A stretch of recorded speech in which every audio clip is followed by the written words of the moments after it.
The Labour Tech Minister, Peter Kyle, has met 28 times with representatives of big tech companies, and that was 70% more often than Michelle Donlan did, who was his predecessor under the Rishi Sunak government. We know this because of a Freedom of Information request made in May, so we don't know how many meetings he's had since then, but he's been meeting with Amazon, he's met with Nick Clegg in his capacity as Meta's head of policy in Europe or something like that, he's met with Microsoft, he's met with Google, loads of other companies.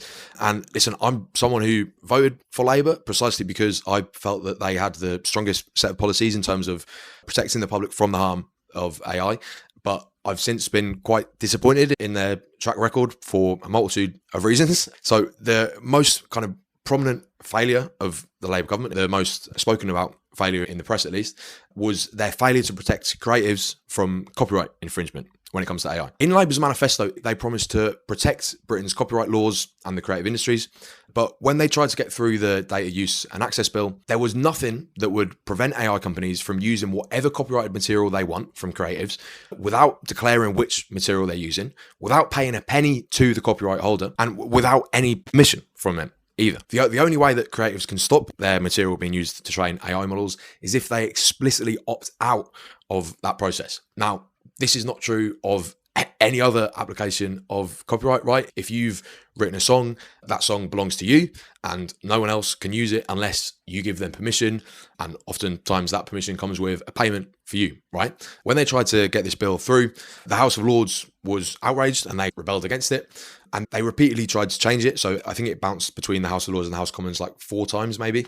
They tried to change it so that AI companies would be required to declare which copyrighted materials they were using to train their models, right? That's all they tried to do. And Baroness Kidron was the kind of leader of this rebellion. She had some great speeches. My lords, whatever your party allegiance is, I ask you to make clear to the 2.4 million people who make up the creative industries that their property, their labour is worthy of your protection. Because apart from anything else, it is not ours to give away. And we also saw Elton John and hundreds of other musicians and artists come out against the government on this. If it takes going to the court or whatever, we will fight this. And the government are being so stupid. I don't know who the tech minister is. What's his name? Peter Kyle. Yeah, well, he's a bit of a moron. Sorry. The government just didn't listen to them. That they continued to try to push through this bill without any transparency from AI companies when they're using copyright data to train their models. And we even had Nick Clegg come out and say, if this bill is amended in this way, then this will kill the AI industry in the UK. Now, of course, that's a huge exaggeration. It would not kill the AI industry. It's simply asking AI companies to tell us which copyright materials they're using.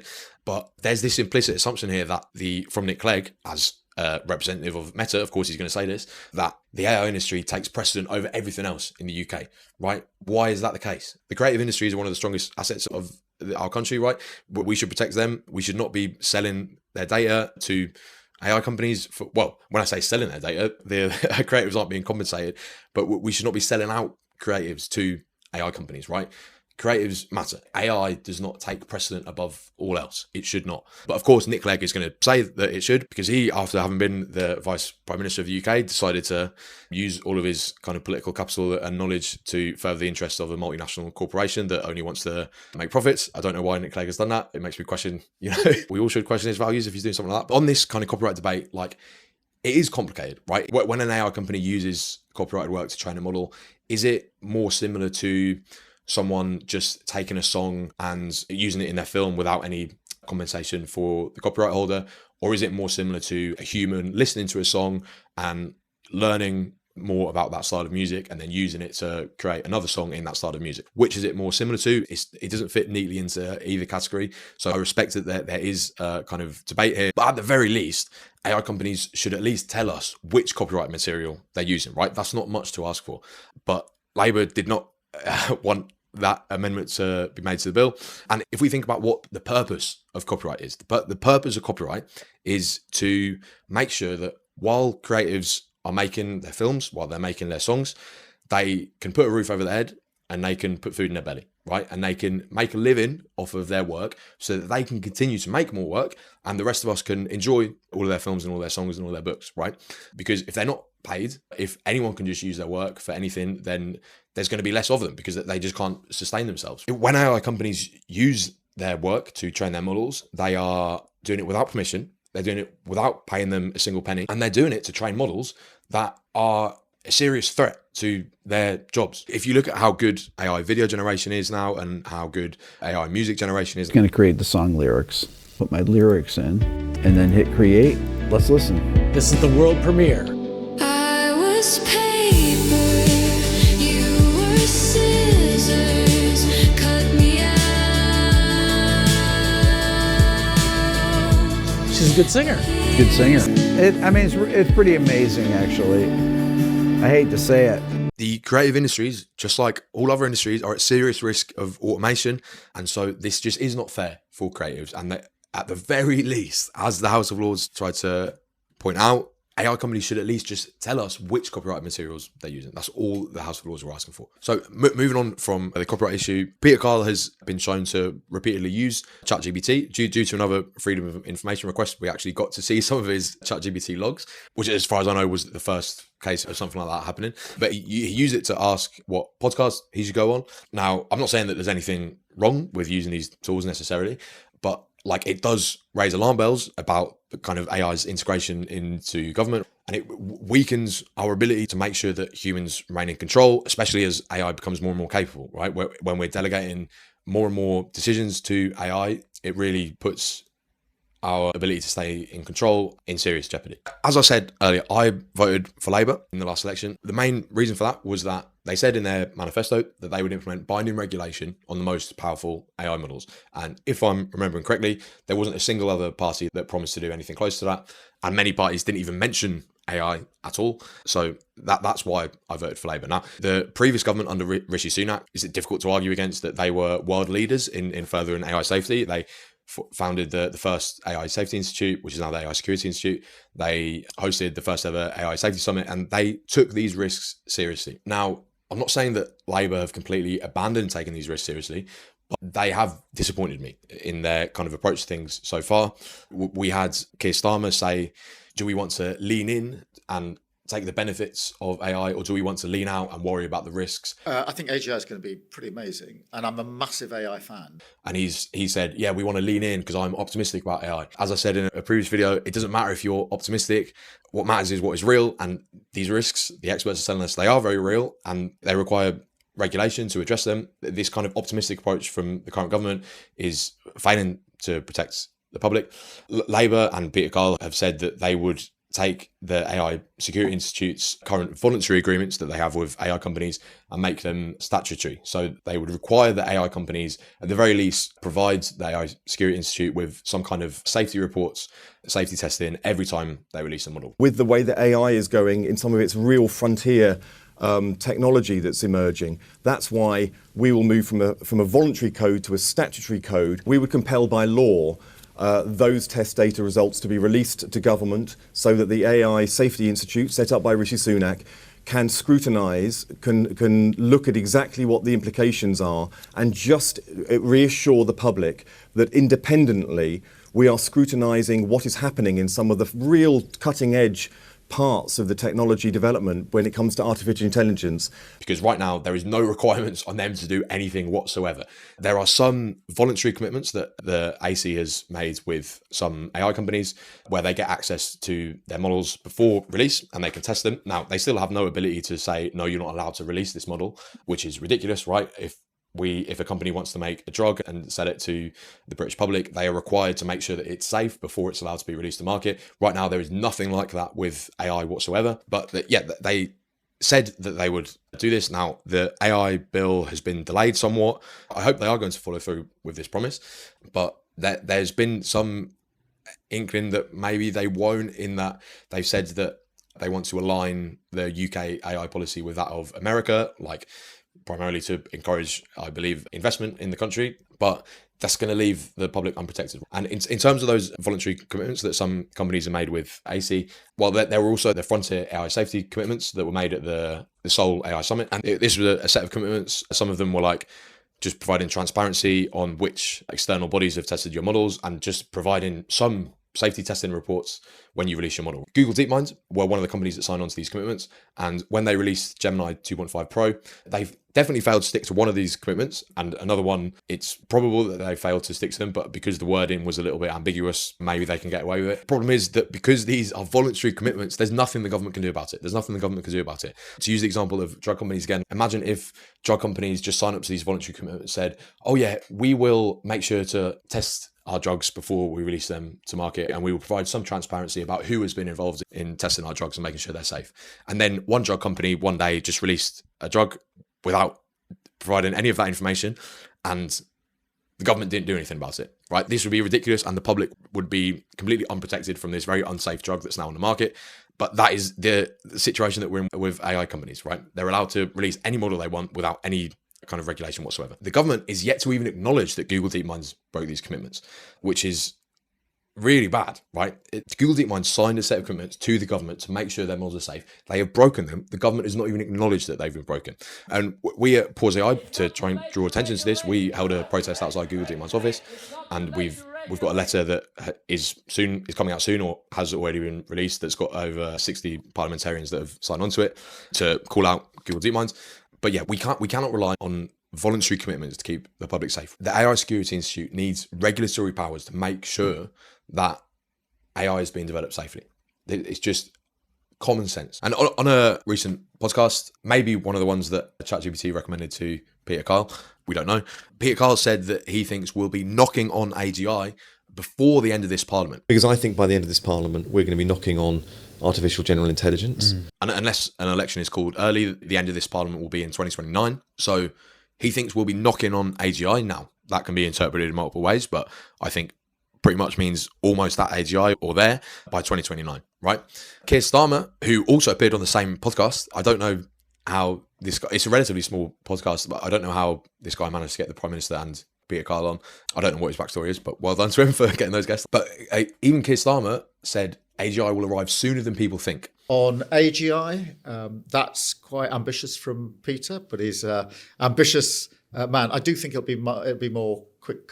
It'll be quicker than we think. The government is taking seriously the prospect of artificial general intelligence, which means AI that is as good as humans are at every task. The experts are telling us that this poses a huge range of very serious risks to the public, and yet there's no government body that requires that AI companies prove their models are going to be safe before they deploy them or before they train them. And yet AI companies are just being allowed to race forward and create increasingly powerful models. And again, like Peter Kyle thinks, most experts think we're going to have AGI, we're going to have superintelligence in less than 10 years. That's really soon. And we still don't have a clue how to make sure that it's going to remain under human control, how to make sure that it's going to be aligned with our values. And that's obviously going to go terribly for us. So the government needs to protect us here, and they are not. They're completely failing to do so. Even government commissioned reports and reports from government bodies have been warning about these risks. The AI Security Institute, they released a report on their tool called RepliBench, which was to measure the autonomous replication capabilities of AI models. That's very dangerous. If AI can replicate itself autonomously without human oversight, that can end up in a whole host of problems for us. This report from the AI Security Institute said autonomous replication capabilities may emerge within the next few generations of models. So next few generations of models, obviously maybe that's ambiguous as to how you determine a generation, right? But if we think about GPT-5, GPT-4, GPT-3, I think GPT-3 came out in 2020, GPT-4 came out in 2023, and GPT-5 has come out in 2025. So if we take few to mean 3, then the next 3 generations of models is 5 years. That's really soon. And we're not ready for it. Another statement from the AI Security Institute, that they announced recently £15 million of funding for alignment research, which was very good. I was very happy to hear this. It's a drop in the bucket compared to the amount of money that's being spent on advancing the capabilities of AI, but it's still something. I'm still happy that the government did it, and I hope that they build on that. But they said, and I quote, "Today's methods for controlling AI are likely to be insufficient for tomorrow's more capable systems." So just to reiterate that, what they're saying is, we have no idea how to make sure that AI remains under human control once it becomes more capable than the current models that we have. That's really bad.